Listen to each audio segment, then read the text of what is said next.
Hi ಎಲ್ರಿಗೂ ನಮಸ್ಕಾರ. SP focus media YouTube ಚಾನಲ್ಗೆ ಸ್ವಾಗತ. ಸಿನಿಮಾ ಓಡ್ತಾ ಇಲ್ಲ, ಥಿಯೇಟ್ರಿಗೆ ಜನ ಬರ್ತಾ ಇಲ್ಲ. ಈ ಮಧ್ಯ 2025 ಮುಗ್ದೇ ಹೋಗ್ತಾ ಇದೆ. ಅಜ್ಞಾತವಾಸಿ, ಮನದ ಕಡಲು, ಹನ್ನೊಂದು ಕಾಲ, ಯುದ್ಧಕಾಂಡ, ಶಿವಮಂತರ್, ಜೂನಿಯರ್, ಹೆಬುಲಿಕಟ್, ರಾಯಲ್, ಮಾದೇವ, ಠಾಣೆ, ಸಿದ್ಲಿಂಗು, ಏಳುಮಲೈ, ಕಂಗ್ರ್ಯಾಚುಲೇಷನ್ ಬ್ರದರ್, ಮುದ್ದು ಮನಸ್ಸು, ಲಾಭ ನಷ್ಟ ಎಲ್ಲ ಕಡೆ ಇದ್ದಿದ್ದೆ.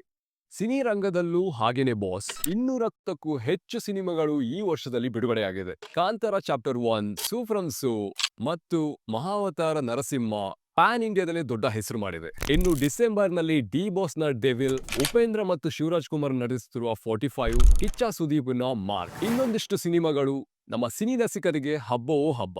ಕನ್ನಡ ಸಿನಿಮಾ ನೋಡಿ ಮತ್ತು ಹಾರೈಸಿ. 2026ರಲ್ಲಿ ಬರುವ ಎಲ್ಲಾ ಕನ್ನಡ ಸಿನಿಮಾಗಳಿಗೂ ಯಶಸ್ಸು ಸಿಗಲಿ ಅಂತ ನಮ್ಮ ಕಡೆಯಿಂದ ಹಾರೈಕೆ.